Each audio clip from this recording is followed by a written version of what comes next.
So yeah, let's start. So today we are going to speak about the ASO in 2019 and what should we expect next, as I told earlier. So let me tell a little bit, where I am. Yeah, here I am. About myself, I am the ASO product manager in the AppFollow company.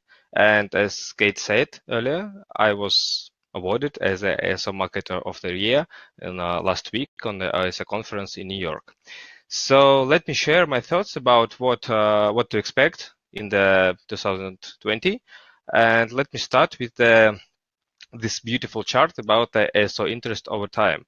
So we can see that people are wanting to know more about the ASO during the years, and something was happened like in Q3 of 2018 when the interest of ASO just jumped up. So maybe this was a iOS 12 release, or maybe this was a search ads was open to 44, as I remember, 46 more countries. So something happened, and now ASO interest is just as high as never before. So we are Ilia, all here are doing great things, and I'm I'm sorry, really we happy are that seeing the people same started slide. interesting in ASO. So let's compare what happened in 2015, like we compare with today. Why I selected the 2015?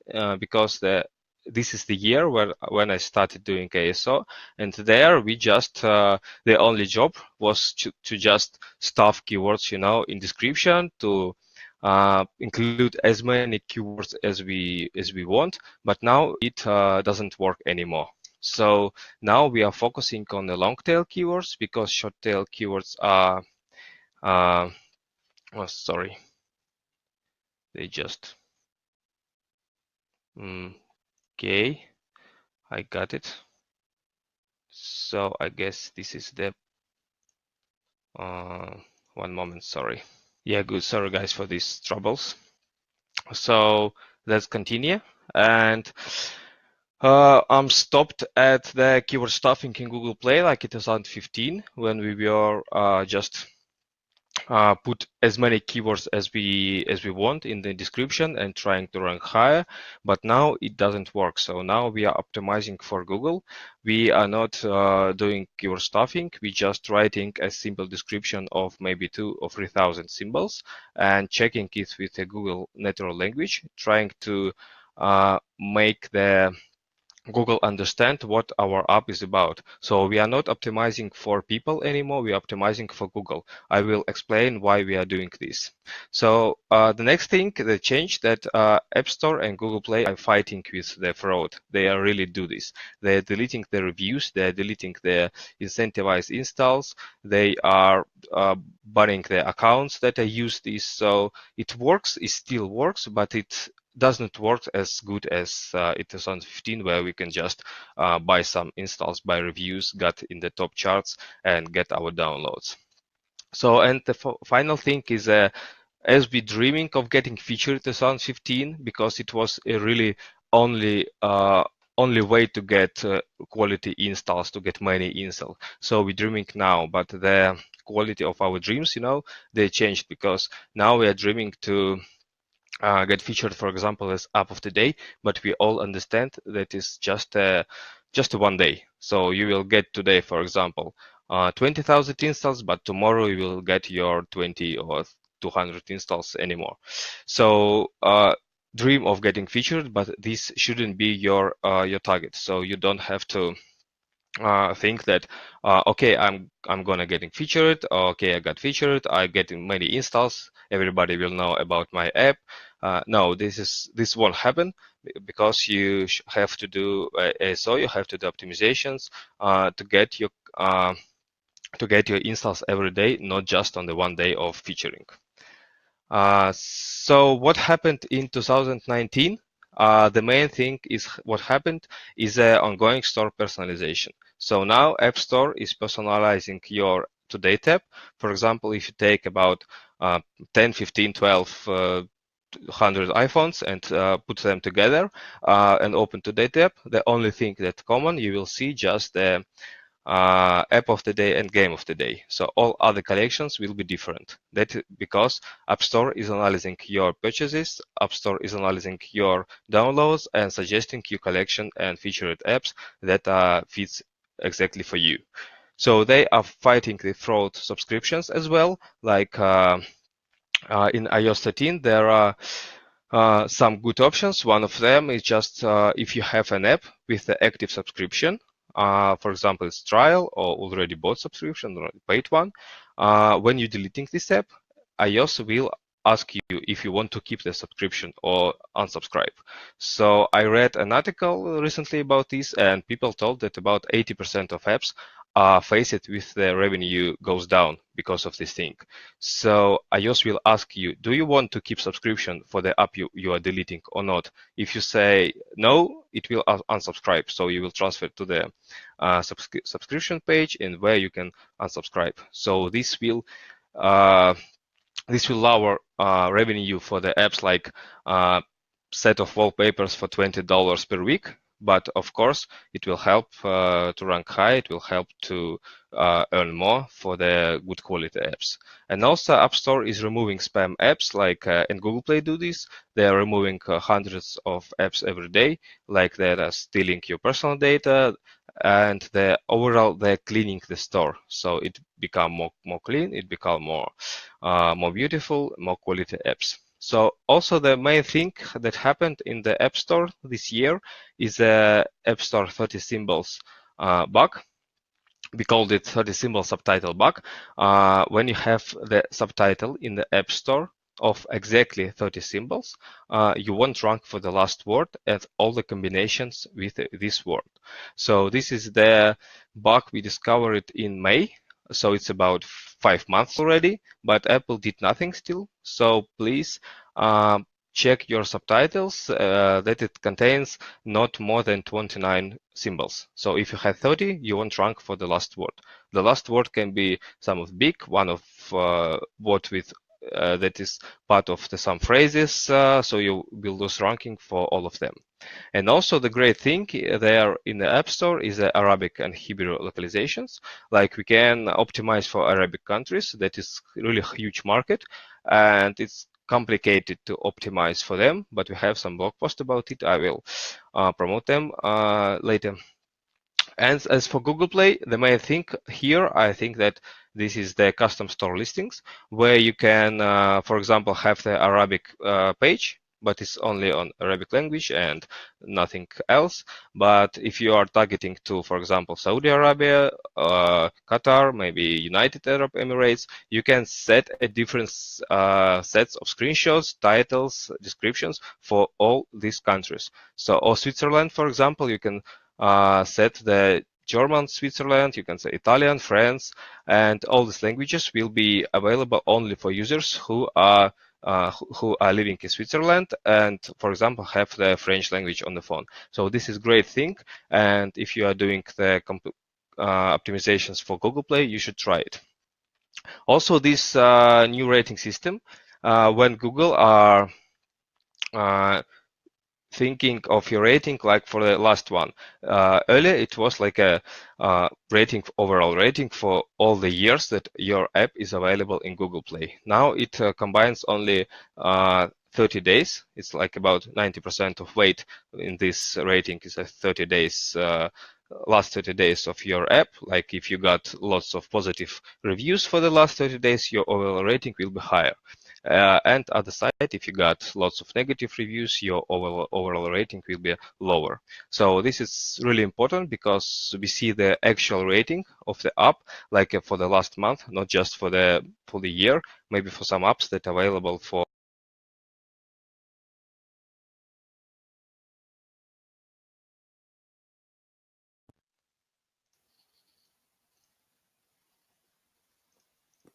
We can hear you click, but we don't hear you talk. Okay, sorry. I'm here. Yeah. Okay. Sorry, my headphones decided to turn off suddenly. Okay. So let's go next. What will be the next thing in the ASO? We have some of the issues right now, like keyword number is limited because we have even popular apps has about 50 relevant keywords, like maybe 60, and only 5 or 10 are major. Like for the travel apps, these are like cheap flights, airline tickets, hotel booking, and maybe a couple more. And Apple tells us about 65% of downloads coming from search, but they hide the information that about 80% of these downloads are branded one. So users are searching for brands. They don't search maybe they search Skyscanner more than cheap flights because they know this brand. They search Kayak, they search Expedia. And long tails, they doesn't work anymore like we expected. So nobody will search like a cheap flights from London to New York and at winter, at Christmas, like a big web they did. But this is still the best option for the new apps because you can get some of the traffic like maybe 10, 12, 20 installs per day, but you will get these installs because of the long tails. And search results, as I told, and recommended apps are high personalized. So we can't optimize anymore for a specific search results. I will tell a little bit later about this. So the next big thing I think will be in the ASO is a browse channel. So browse channel right now is underestimated. Nobody pays so much attention to the browse channel. But for example, in the App Store, browse placements are getting so much space. For example, in the search results, you can see that there are a featured cut on the search screen. And actually, if you're ranking number one for the cut games, users won't see your app on the first screen. They have to scroll because on the first position there are search ads, and on second position there are featured cuts, and only on the third position there is your app. And even on the search screen, this is the A/B testing in the United States right now. Even on the second screen, on the search screen, users will see some recommended apps. They are changing about maybe 12 times per day, but still these are browse channel. So Apple somehow recommending you some apps here. So we created the App Store channel benchmark. Like we can see that almost all categories are getting most of the traffic from the browse channel. For example, health and fitness app are getting 84% of their traffic from the browse channel. So it seems that people are not searching for the health and fitness apps like they do for medical apps. I don't know what happened, or like music apps. They are downloading them from categories or from similar apps or other sources. So same thing is happening with the Google Play, but they are gone even further. For example, on the main page, there are so many collections like recommended for you, suggested for you. Even on the search results, you can see these ads related to your search. You might also like similar apps. So Google is trying to help you find the app you need. Even if you're searching for the brand, it will show you other competitors. It will show you, for example, you are searching for the Aviasales or Skyscanner. Google Play shows you Airbnb, Booking.com, other apps, Kiwi.com, Agoda. So it will trying to help you to find the app you really need. So this is why it's important to optimize for browse, because even if you are searching for the branded app, maybe you will see some beautiful icon like a Skyscanner have, and you will download this app. So it's crucial to optimize your icon in Google Play exactly for browse. So we have the same thing for the same benchmark for the Google Play traffic channels, and you can see here that almost all categories except the medical and the photography are getting lots of traffic from the browse. So it seems that someday people stop searching on the Google Play. They will just browse through collections. They will just browse through recommendations. Like even in the tools category, people are 60% of downloads are getting from the browse. So somehow in sports, search share is bigger, but I think it's because of people are searching for like maybe local sport teams or something like this. So this is one of the examples, like for one of my apps, we are getting Lots of downloads from browse right now. It's about 80%. And everything we did this year for this app is just optimizing the description. We don't include their keywords. We just writing is for the Google algorithms. We are trying to maximum optimize it for Google. We are not optimizing it for people. We are trying to include as less keywords as we could, but for Google natural language score become better. So it's really important that Google love your description, and actually nobody reads description, so it's better that Google love your description, not for people. And same thing happening with the games, but initially games were getting more downloads from browse than from search. But after the year, we were available to increase the installs like 3 times because of the text and graphics optimization. So we did nothing about the keyword research. We just writing the beautiful descriptions. We are doing A/B testing. We are doing the fake A/B testing. So everything we can do that Google loves our apps and games. Okay, summary is here. So optimize for browse. First of all, optimize for browse, icon screenshot, optimize graphics, optimize conversion rate. So optimize for this collection when Google recommends you, optimize for similar apps, because the keyword optimization have like a horizontal line. It doesn't grow anymore like we want. So use clear screenshots with app in action, because some people think that Google Play are analyzing screenshots and they just looking some similar elements on the screenshot to recommend your apps to your competitors or your competitors to your apps. So use the categories and keywords and tags like big competitors use. So this will help to increase your chances to get in similar. And evolve the brand, like Alexandra from Skyscanner said, evolve the brand to search, to force users search for your brand, because it's much more simpler to optimize for your brand. And the final thing here is Stories knows better what you want. Really, it's hard to accept, but it seems that Stories knows better, because people are looking for like some common words like cheap flights or games, and Stories need to show people what they really need. This is really hard to accept, but we have to optimize for browse. I think this is the future of the ASO here. Okay, the next thing is engagement rate and app quality.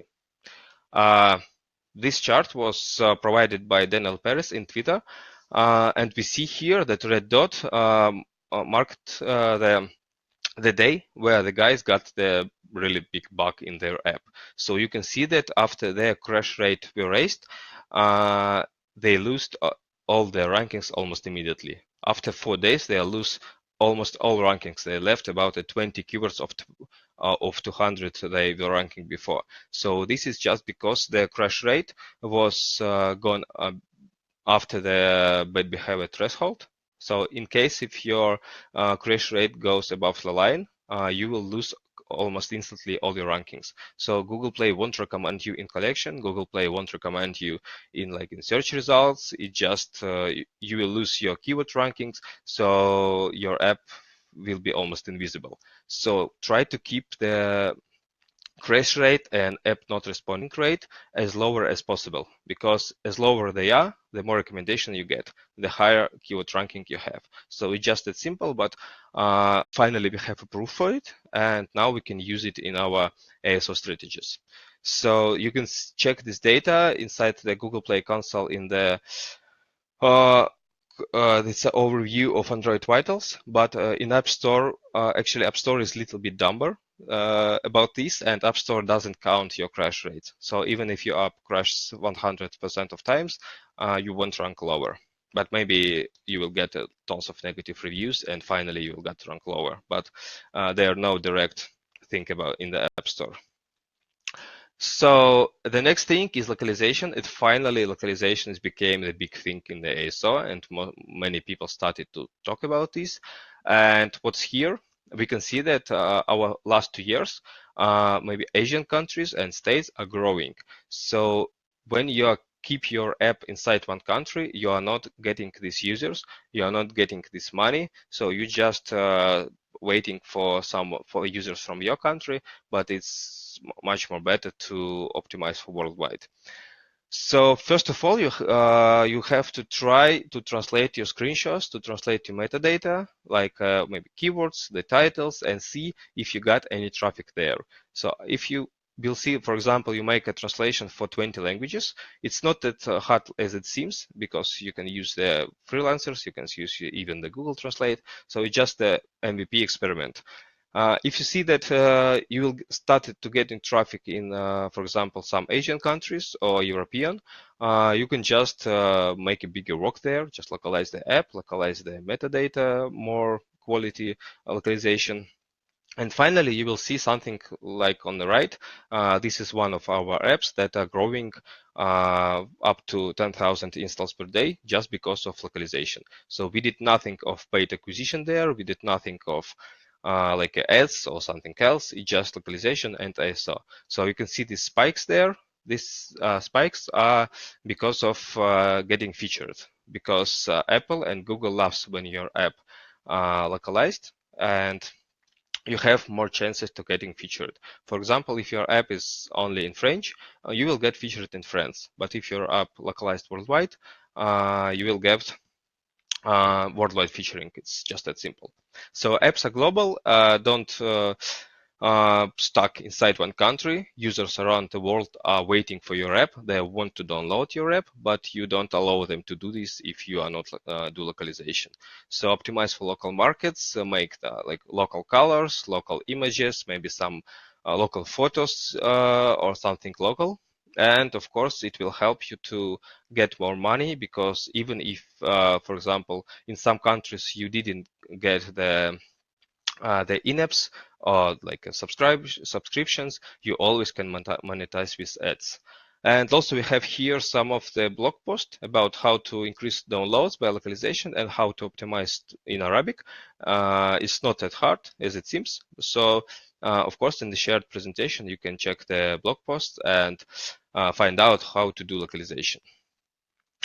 Okay, so and the final thing here that I finally, I'm really happy that people are talking about the ratings, because, you know,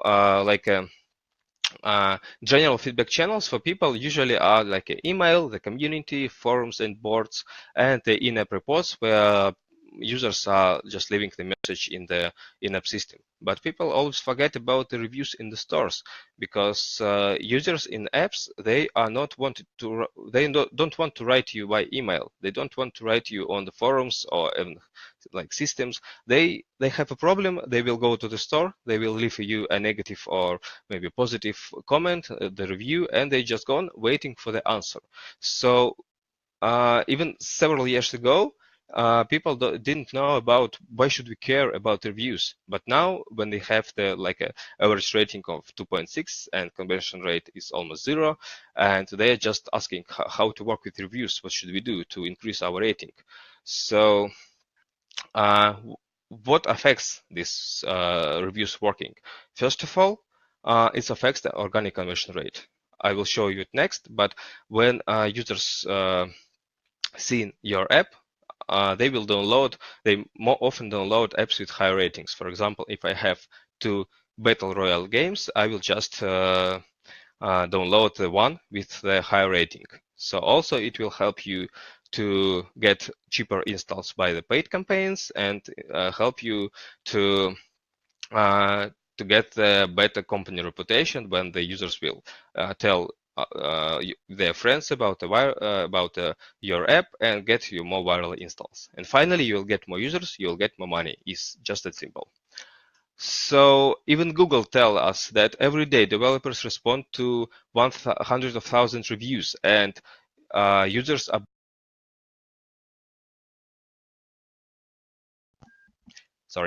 users updates their rating by 0.7 stars. So it's better for you because users are coming back, they are satisfied, they update their ratings, your average rating is growing. And here what it does.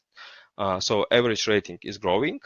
because of you working with reviews. You got the better conversion rate, you got more installs because of better conversion rate, you got better keyword positions, and you got more users eventually. And finally, you got more money because these users, these new users that download your app because of high average rating, they will subscribe, they will buy some in-apps, they will buy some chests, and they bring you money. So this is how it works and how your average rating affects your money, your revenue. So you can work with reviews in just in web, or if you are using some Zendesk and Helpshift services, AppFollow can send you store reviews like general tickets, and your customer support team or you by yourself, you can just answer it, to the reviews just in Zendesk or any other helpdesk system, just a usual feedback. It's that simple. So what reviews should we work with? Some people think that we should answer for reviews with low ratings, maybe last negative reviews, or maybe all reviews. No, it's all wrong. We don't have to answer all reviews or maybe low rating reviews because they are not so important. But what reviews are really important? First of all, it's a featured reviews in every country. It's reviews that are located on the first position in the web page. For example, if I open this game page, like on the left one, from the ad, and I see that it's deleted a few hours later, it's awful, it doesn't report the pub, I won't download this game. I don't like it because users don't like it. So you have to work with this review. You have to find out what disturbs user from playing, maybe solve his problem, maybe to help something. So maybe someday the review will be changed. So and it will get, for example, 3 stars or 4 stars. It's still better than 1 star. So first of all, work with featured reviews in every country. Second thing is reviews with a decreased rating. When user left you a positive review, like a 4 or 5 stars, but then it was changed to the 1 star, it means that user disappointed. He didn't like something. So you have to find out what happened. You have to help the user, and maybe someday he will change the review also. And the last thing is the long reviews. Imagine that people are writing these reviews from their, for example, iPhone SE or some the iPhone 5 maybe. Imagine how much time they spend to write this review. Imagine how painful they are. I don't know, maybe they don't like your game, really don't like your game, and they wrote a poem here. So you have to contact them, you have to find out what happened. Maybe there are some useful feedback for you. But if user wrote so many texts for you, it really worth working with this user. So, and here is a summary. So treat ratings and reviews as a general feedback channel like email, because it affects your money, it affects your revenue, it affects your downloads, and even the paid user acquisition. So reply to important reviews, as I told you, featured one, the long one, and the decreased rating. Also, lots of positive reviews and ratings are creating the airbag. For example, if you had the unsuccessful release with the bugs or maybe some crashes, and user started to writing you 1-star feedback, you still have an airbag to not to drop your average rating. And also, some people tell me that keywords in reviews help Google to get the app idea. Like if maybe 20,000 of people wrote the cheap flights in the reviews, Google will understand that this is the travel app. So it will help you to rank higher by keywords. It will help you to rank higher in the browse channel, as I told in the beginning. And the grand summary, I think I'm run out of time because of these some issues. And here a grand summary. So optimize for browse, optimize for store. We just, I think these times when we were optimizing for people, they are gone. We should optimize for stores because stores are became smarter. They have recommendation, and we have to jump into this recommendation. So we have to optimize, for example, for Google, just to not people should love our apps, but Google should love our description, our icons, our screenshots. So track the overall app quality, because on the app quality, it depends about rankings. Also localize. Users around the world are waiting for your app to download. For example, some of the people maybe in Italy or France, they don't speak English. They want the Italian app and French app. Also keep an eye on average rating and treat reviews as a general feedback channel. Work with reviews, make your average rating higher and get more downloads and revenue. So, and combine, fight for visibility. Something alone, like a localization alone, or app quality alone, or icon optimization alone, it won't work. So you have to combine to work all together. And the final thing here is to repeat. You have to do it almost every day. Like, for example, if you answer 5 reviews today, tomorrow you won't get better rankings. You have to answer these reviews every day, and this is what the customer support, the ASO department should do every day, like localization, engagement rate, optimizing, ratings, reviews, icons. It all should be done every day, and this is the only way to get the higher positions, to get the more rankings, more downloads, more revenue. So I guess that's it.